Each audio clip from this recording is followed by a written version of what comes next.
안녕하세요. 결혼한 지 1년 된 30대 여성입니다. 한창 신혼의 단꿈에 젖어 있어야 할 제가 이런 사연을 쓰게 된 건 바로 양심을 팔아먹은 시어머니와 신우 때문입니다. 진짜 현실 세계에 이런 인간들이 존재를 한다는 게 믿기지가 않네요. 남편과 저는 지인의 소개로 만났어요. 저보다 3살 많은 남편은 식당 2개를 운영하는 자영업자입니다. 저는 중견기업을 다니는 평범한 회사원이고요.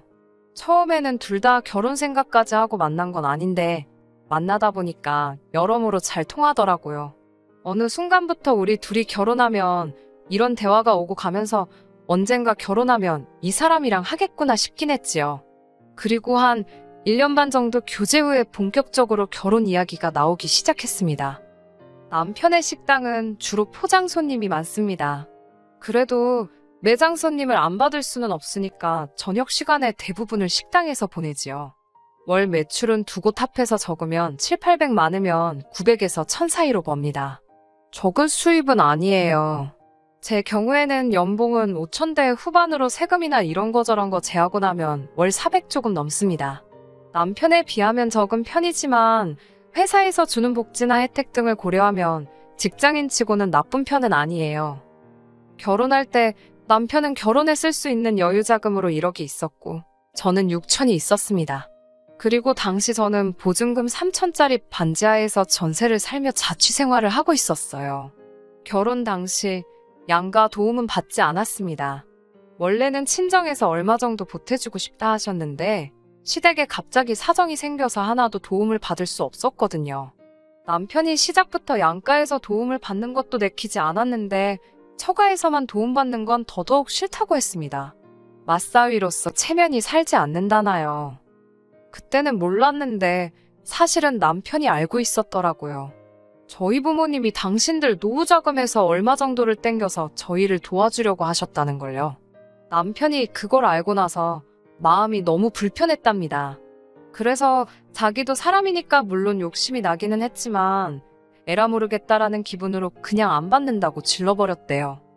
그 속사정을 알고 난 후 시댁에서 해주고 못 해주고를 떠나서 항상 남편한테 고맙게 생각하고 있어요. 당시 시댁에서 저희를 도와주실 수 없었던 건 신우네에게 일이 생겼기 때문입니다. 신우 남편은 전업 투자자라고 들었어요. 집에서 주식도 하고 코인 투자도 하고 그런다고 해요. 원래는 착실하게 중소기업을 다니던 직장인이었는데 안 좋은 일에 휘말리면서 회사에서 잘렸다고 들었습니다. 회사 공금 대략 1억 정도에 손을 댔다는 것 같아요. 그런 이유에서인지 남편은 신우 남편하고 사이가 그다지 좋지 않아요. 남편은 성실하고 책임감이 있는 성격이거든요. 개미와 배짱이로 치면 개미 같은 사람입니다. 신우 남편은 전형적인 배짱이고요. 아무튼 그런 신우 남편이 저희가 결혼할 무렵 투자를 잘못하는 바람에 큰 손해를 봤다고 들었습니다. 게다가 안 좋은 일은 한 번에 몰려서 온다더니 신우네가 전세 계약을 갱신하려니까 집주인이 보증금을 올려받겠다며 안 되겠음 방 빼달라고 하더랍니다. 결국 어머님이 신우네를 길거리에 나앉게 할 수는 없지 않냐 하시면서 남편더러 양보하라고 하셨답니다. 그나마도 원래는 신우가 어머님께 말씀드리기 전에 저희 남편에게 먼저 연락을 해와서는 좀 도와달라고 했었나 봅니다. 하지만 줄곧 신우가 신우 남편하고 연애할 때부터 신우 남편이 어떤 사람인지 다 지켜봤던 남편으로서는 돈거래는 죽어도 하기가 싫더랍니다. 그래서 신우한테 미안하지만 너네 부부랑 돈거래는 안 한다고 했다더라고요. 신우는 하나밖에 없는 여동생한테 어떻게 그럴 수가 있냐면서 울고 짜고 난리가 났었대요. 이때가 저랑 남편이랑 한참 결혼 준비로 정신없을 땐데 저는 전혀 눈치채지 못하고 있었어요. 남편이 처신을 잘해준 덕분이었던 것 같아요. 신우네하고 시부모님 사이에서 어떻게 돈이 오갔는지 정확히는 모르겠지만 저희는 저희 나름대로 결혼 준비를 계속해 나갔습니다. 양가 도움을 안 받기로 하니까 오히려 일이 진행되는 데 있어서 큰 어려움이 없었던 것 같아요. 단 한 가지 뜻대로 되지 않았던 건 신혼집이었어요. 결혼 이야기가 나오고 신혼집에 대한 예산이 어느 정도 잡힌 이후로 저는 정말 눈에 불을 켜고 부동산만 보고 다녔던 것 같습니다. 솔직히 예산이 적어서 여러 부동산을 돌아다니지는 않았어요. 처음에는 의욕적으로 몇 곳에 가봤는데 다들 제가 금액을 말하면 무시하는 느낌이었거든요. 그래서 얼마 후부터는 밖에 붙어있는 종이들만 훑어보면서 머릿속으로 나름대로 정리를 해가고 있었지요. 그러면 안 되지만 회사에서도 틈틈이 부동산만 확인하고 그랬어요. 그래도 결국 결혼식 날까지 신혼집을 못 구해서 식을 올리고도 한동안 각자 별거 생활을 하는 초유의 대참사가 발생하고 말았지 뭐예요. 하지만 이 표현이 어울리는지는 모르겠는데 죽으라는 법은 없더라고요. 결혼식 이후 눈물의 생이별을 하고 한 달이 다 돼갈 무렵이었어요. 당시 제가 살던 반지하에서 걸어서 정말 30초도 안 걸리는 거리에 부동산이 하나 있었거든요. 아무래도 집에서 가까우니까 뻔질나게 지나다니면서 부동산 소장님을 자주 뵙게 되었어요. 제가 먼저 인사를 드리기 시작하니까 소장님도 반갑게 받아주셨고요. 조금 가까워졌다 싶었을 때부턴 그래도 음료 하나 사들고 들려서 괜히 없는 너스레도 떨어가면서 이것저것 물어보고 그랬어요. 그 덕분인지 하루는 소장님께서 지나가던 저를 붙잡으며 잠깐만 들어와 보랍니다. 그러더니 매물 하나를 보여주셨어요. 부동산에서 10분 정도 거리에 위치한 아파트였습니다. 가격도 시세보다 훨씬 저렴했어요. 정말 약간의 대출만 받으면 될 것 같더라고요. 파는 분이 70대 어르신인데 이제 다 귀찮아서 고향 내려가신다며 빨리 팔아달라고 하셨답니다. 안에 좀 수리는 해야 되겠지만 그래도 이런 매물은 잘 나오지 않는다면서 매물 보자마자 제 생각이 나서 아직 아무데도 안 올리셨다고 그러시는 거예요. 그렇게 정말 운 좋게 아파트를 사게 되었지요. 그렇게 집안을 고치고 이것도 정말 할 이야기가 많은데 이건 시댁하고 직접적인 관련은 없으니 생략할게요. 마침내 결혼식을 올린 후 2달 만에 신혼생활을 시작하게 되었지요. 그리고 그 무렵 신우가 임신했다는 소식을 전해왔습니다. 솔직히 저희 결혼할 때 축의금을 못 받아서 저희도 따로 선물은 안 했어요. 남편이 안 받았으니 안 주는 게 맞다고 하지 말자고 했고 저도 기분이 상했던 터라 굳이 남편 말에 반대해가면서까지 챙기고 싶지는 않더라고요. 축하한다고 전화하고 꽃바구니만 보냈습니다.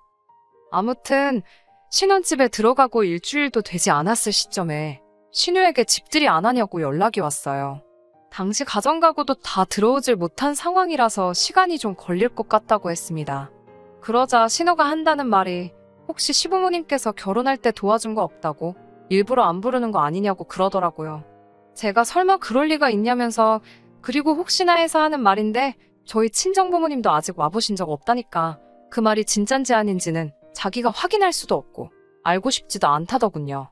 말투가 완전히 싸우자는 식이었어요. 그러더니 꼭 시부모님부터 모시고 집들이를 하랍니다. 먼저 결혼해 본 선배가 해주는 조언이라고 생각하고 고깝게 듣지 말라나요. 어이가 없었지요.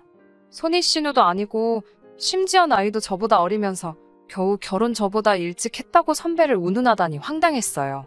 그래도 임신한 사람이랑 싸울 수는 없으니 그냥 참고 들어줬습니다. 남편에게 이야기하니까 얼마나 으스댈 게 없으면 그런 걸 들먹이겠냐고 신경도 쓰지 말랍니다. 만만한 게 나냐고 제가 속상하다고 투덜거리니까 다시 한번 이런 일이 있으면 자기가 가만 안 둔다고 하더라고요. 하지만 이건 앞으로 있을 일에 비하면 진짜 애교에 불과했어요. 어느덧 가구와 가전도 다 들어왔습니다. 취향과 가격 그 중간쯤으로 타협해서 신혼집을 꾸몄지요. 앞으로 갚아나가야 할 대출을 생각하면 머리가 아픈 건 사실이었지만 남편도 저도 열심히 벌고 있었으니까 크게 스트레스를 받지는 않고 있었어요.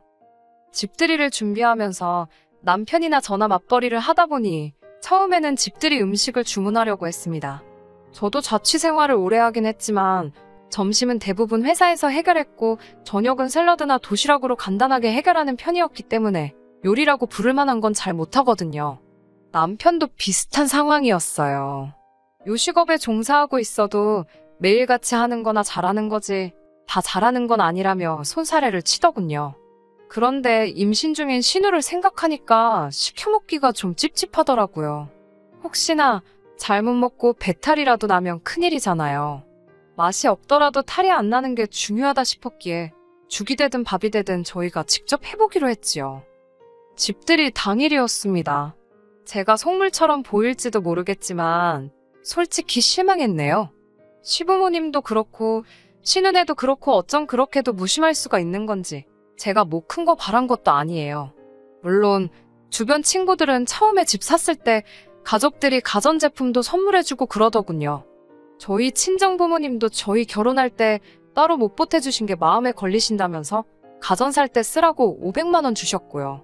그런데 시부모님은 정말 휴지 하나도 안 사오셨더라고요. 신은혜도 말해무하겠어요. 빈손으로 덜렁 왔더군요. 정말 큰 거 바라지도 않았고 하다못해 꽉티슈라도 사왔으면 좋았을 거예요. 아니나 다를까 남편을 보니 남편도 실망을 했는지 표정이 영 좋지 못했습니다. 식사는 이미 도착 시간에 맞춰 준비된 상태였어요. 그런데 신은혜가 집 구경부터 먼저 하고 싶다고 우기더라고요. 시부모님은 집 보는데 얼마나 걸리겠냐며 신우하자는 대로 하시겠답니다. 시부모님은 그렇다 쳐도 신은혜가 정말이지 집안 구석구석을 살피더라고요. 그래봤자 20평대 아파트라 볼 것도 많이 없었지만 안방까지 들어가서는 서랍장까지 열어보는데 어이가 없었어요. 거긴 뭐하러 열어보냐니까 제가 어떻게 정리해놓고 사는지 궁금해서 봤답니다. 원래 하고 다니는 거 멀쩡한 여자들이 집은 지저분하다면서 언니는 어떤가 궁금했답니다. 신우는 본인이 말해놓고 뭐가 웃긴지 쿡쿡거리더군요. 진짜 제 여동생이면 한 대 쥐어패고 싶었어요. 이 모든 상황을 시부모님은 옆에서 보시면서도 별 말씀을 안 하시더라고요. 고작 신우한테 한다는 말씀이 너는 별게 다 궁금하다면서 어려서부터 신우가 호기심이 많았답니다. 그 와중에 신우 남편은 더 얄밉게 이 가구가 벽지랑 안 어울린다. 이 조명은 좀 산티가 난다. 그러면서 혼자 품평회를 하고 있었고요. 부부가 어쩜 그렇게 똑같이 꼴배기 싫은 소리만 해대던지 그냥 다들 빨리 갔으면 좋겠다는 생각뿐이었어요. 그래도 나름대로 기분 나쁜 티를 안 내려고 했는데 남편이 제 기분을 읽었는지 빨리 식사부터 하자며 서두르더군요. 시부모님은 저희가 차린 상을 보시더니 뭘 이렇게 많이 준비했냐며 고생했다 말씀해 주셨습니다. 저희 입에는 괜찮았는데 어머님 아버님 입에는 맛이 어떨지 몰라 긴장이 많이 되었어요. 아버님께서 먼저 맛을 보시더니 따봉을 보여주시면서 맛이 끝내준다 하셨습니다. 그러자 남편이 제가 거의 다 한 거라며 저를 치켜 세워주더라고요. 사실은 남편이 거의 다 하고 저는 보조역 정도만 했기에 좀 민망했지만 기분은 좋았어요. 그리고 다 같이 식사를 시작하고 정말 2, 3분이나 지났을까요? 갑자기 신우가 자기 아랫배를 붙들고는 대굴대굴 구르면서 배가 너무 아프답니다. 속이 너무 이상하다면서 토할 것 같다고 저더러 음식에 뭘 넣었냐고 고래고래 소리를 지르더라고요. 제가 넣긴 뭘 넣냐고 대답을 하긴 했지만 순간 정신이 하나도 없었어요. 혹시 내가 정말 무슨 실수라도 한 건가 싶어서요. 제가 남편에게 당장 119를 부르라니까 신우가 부르지 말라면서 일단 좀 쉬어야겠다고 그러더군요. 그러더니 자기 남편더러 저희 안방으로 자기를 데려다 달라는 거예요. 작은 방을 손님방으로 만들어 둔 터라 그 방에도 소파베드가 있었는데 자기는 임산부라서 푹신한데 눕고 싶다나요. 아프다니까 뭐라고도 못하고 안방 침대를 그대로 내줬습니다. 이때부터 뭔가 미심쩍긴 했는데 진짜 아픈 걸 수도 있으니까 차마 추궁하기도 뭐하고. 그 와중에 어머님은 저더러 음식 만들 때 뭐뭐 넣었는지 읊어보라고 하시더군요. 그러자 남편이 사실은 제가 만든 게 아니고 본인이 했다고 말했습니다. 어머님께선 그 말을 들으시고는 사내 새끼가 아내 잘못을 싸고도는 것만큼 꼴보기 싫은 게 없다면서 너는 빠지라고 그러셨어요. 억울했지만 남편이 좀 전에 제가 다 했다고 했으니 어머님이 오해하실 만도 했지요. 저는 어머님께 특별히 다른 재료 넣은 거 없다고 불고기 재료가 다 거기서 거기지 별다른 게 들어갈 게 뭐가 있겠냐고 말했습니다. 너무 억울해서 말도 잘 안 나오더라고요. 저는 계속해서 제가 뭔가 잘못 넣었으면 왜 다른 사람들은 괜찮냐고 어째서 신우만 아프겠냐고 물었지만 어머님이 저를 보는 눈빛은 말 그대로 너 내 딸한테 무슨 짓을 한 거냐 이거였어요. 정말 속이 상하고 답답했지만 어떻게 제 잘못이 아니라고 입증할 방법이 없었습니다. 제가 신우에게 이러지 말고 병원에 가자고 했지만 병원은 가기 싫다면서 안방에서 안 나오고 버티더라고요. 집안 분위기는 얼음장처럼 차가워졌고 시어머니께서 내가 타셨는지 단단히 잠긴 안방문 앞에서 신우를 달래느라 씨름을 하고 계셨습니다. 많이 아픈 거냐? 괜찮냐? 대답 좀 해봐라. 엄마 쓰러지는 꼴 볼래? 집에 갈래? 어떻게 해줄까? 다 나열하기도 힘드네요. 30분쯤 지났을까? 신우가 한다는 말이 제 사과를 받고 싶답니다. 억울하고 황당했어요. 신우는 계속 제가 한 음식 때문에 아프다면서도 정작 안방문 뒤에 숨어서는 나오지도 않고 병원도 안 가고 이제 저더러 사과까지 하라니. 어머님께서는 얼른 저더러 사과하고 달래서 병원에 데려가라 하셨어요. 저는 사과는 못한다고 버텼습니다. 사과를 하더라도 신우가 병원에 가는 게 먼저라고요. 병원에서 정말 음식 때문에 배탈이 났다고 하면 제가 그때는 사과를 하던지 보상을 하던지 하겠다고 했습니다. 솔직히 그 시점에는 전 신우가 꾀병이라고 거의 확신하고 있었어요. 왜냐하면 신우가 화장실을 안 가더라고요. 어머님은 저더러 지독하다면서 잘못을 했으면 인정을 해야지 윗사람이 좋은 걸 보인다면서 저 그렇게 안 봤는데 실망이랍니다. 그때 신우가 집에 간다며 다 죽어가는 표정으로 방에서 나오더라고요. 제가 붙잡아서 말도 붙여보기 전에 신우 남편이 저더러 손대지 말라면서 그러는 거 아니랍니다. 하지만 얼마 뒤 저는 정말 충격적인 사실을 알게 되었습니다. 얼마나 놀랬던지 온몸에 소름이 끼쳤고 정말 사람이 이렇게까지 못될 수도 있다는 걸 배웠습니다. 신우의 배탈 사건이 있은 후 신우는 저에게 보상금을 요구해왔습니다. 제가 만든 불고기를 먹고 극심한 복통과 스트레스에 시달리게 되어 아기 천사를 잃을 뻔했다면서 정신적 피해 보상금을 달라고 했습니다. 황당하고 어처구니가 없어서 말도 안 나오더라고요. 남편도 기가 찬다면서 자기 여동생이지만 아무래도 정신줄을 놓친 것 같답니다. 사실 더 심하게 욕했는데 여기다 차마 적을 수가 없네요. 그러더니 며칠 뒤 같이 시댁에 가서 시부모님과 진지하게 상의를 해보자며 그날은 장사도 일찍 접고 집으로 왔더라고요. 시댁에 간다고 연락은 드렸냐니까 드리면 또 신우가 알게 되고 그러면 또 여우 같은 게 어머님 아버님한테 쑥덕쑥덕거린다고 그럴 틈을 주면 안 된다면서 기습하듯이 가자고 했습니다. 그렇게 시댁에 도착했는데 현관문이 열려 있었어요. 안방 쪽에서 큰 소리가 오가는 게 들렸는데 시부모님이랑 신우의 목소리였습니다. 저도 모르게 본능적으로 남편 입을 제 손으로 막으며 조용히 하라고 했습니다. 안에서 무슨 이야기가 오가는지 들어야만 할 것 같았거든요. 신우는 돈 안 주면 남편한테 다 이야기한다는데 어떡하냐며 소리를 지르고 있었습니다. 친아빠라니 그러면 네 뱃속에 있는 게 김서방 애가 아니라고 너 제정신이냐? 김서방도 알아? 아버님도 무슨 일인지 불같이 화를 내고 계시더라고요. 3천만 주면 다시는 안 나타날 거래. 일단 돈부터 받아서 주고 나중에 갚을 거야. 갚으면서 그때 사정이 있어서 그랬다고 잘 설명하면 이해해주겠지. 지금 내가 무슨 소리를 들은 건가? 설마 내가 생각하는 게 맞나? 설마 그럴 리가 싶어서 차마 방문을 열지 못하고 있는데 어머님 목소리가 들려왔습니다. 어쩌겠냐고. 이렇게 된 이상 어떻게든 네 올케한테 돈 받아내서 입막음 말합니다. 아버님께서는 어머님더러 미쳤냐고 지금 뭔 소리를 하냐며 역성을 내셨지만 어머님께서는 그럼 이제 와서 얘더러 뭐 지 올케한테 가서 자진납세라도 하라고 하냐고 아니면 뭐 김서방한테 자진납세 시키고 이 혼녀 만들어야 직성이 풀리겠냐면서 오히려 적반하장으로 나가시더군요. 당신은 당신 딸이 며느리한테 가서 언니 제가 거짓말했어요. 잘못했어요. 하고 빌었으면 좋겠냐고 어머님이 악을 쓰시는데 붙잡고 있던 남편 손이 부들부들 떨리는 게 느껴지더라고요. 저와 남편 중 누가 먼저랄 것도 없이 방문을 열었습니다. 저희를 본 시부모님과 신우 모두 마치 귀신이라도 본 것 마냥 소스라치게 놀라더군요. 제가 신우에게 어떻게 사람이 그따위로 살 수가 있냐고 소리를 질렀습니다.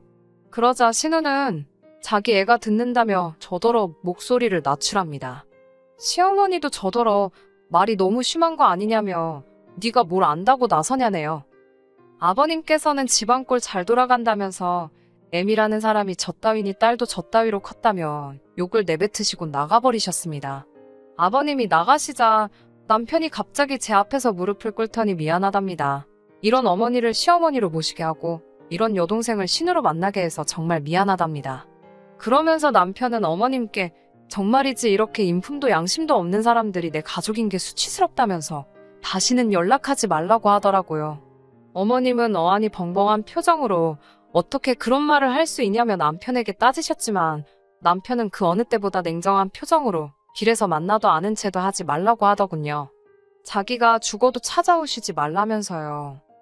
남편은 곧이어 신우에게 네 올케한테 제대로 사과하라고, 그러지 않으면 네 남편한테 내가 다 이야기할 거라고 엄포를 놓더라고요. 저는 이때만 해도 남편이 신우한테 그냥 겁주려고 하는 소린 줄 알았습니다. 일주일이 지나도록 역시나 신우에겐 아무런 연락이 없었지요. 딱 한 번 진짜로 돈 안 해줄 거냐는 연락 빼고요. 문제는 저희 남편은 한다면 하는 사람입니다. 결국 남편은 신우 남편에게 진짜로 연락을 했더군요. 딱 한마디 했대요. 애가 태어나면 친자검사나 꼭 해보라고요. 신우 남편이 갑자기 그게 무슨 소리냐고 따지고 들길래 네 마누라나 장모한테 가서 물어보라고 했답니다. 그러면서 한다는 소리가 그래도 여동생이라서 애 태어나기 전에 자기 입으로 자진납세할 기회는 준 거라네요. 솔직히 팔은 안으로 굽고 부모 자식은 천륜인데 언젠가는 다시 만나게 되지 않을까 그런 생각은 들어요. 그걸 제가 언제까지 막을 수는 없겠지요. 뭐 지금도 제가 막는 건 아니고 남편이 선택한 일이지만요.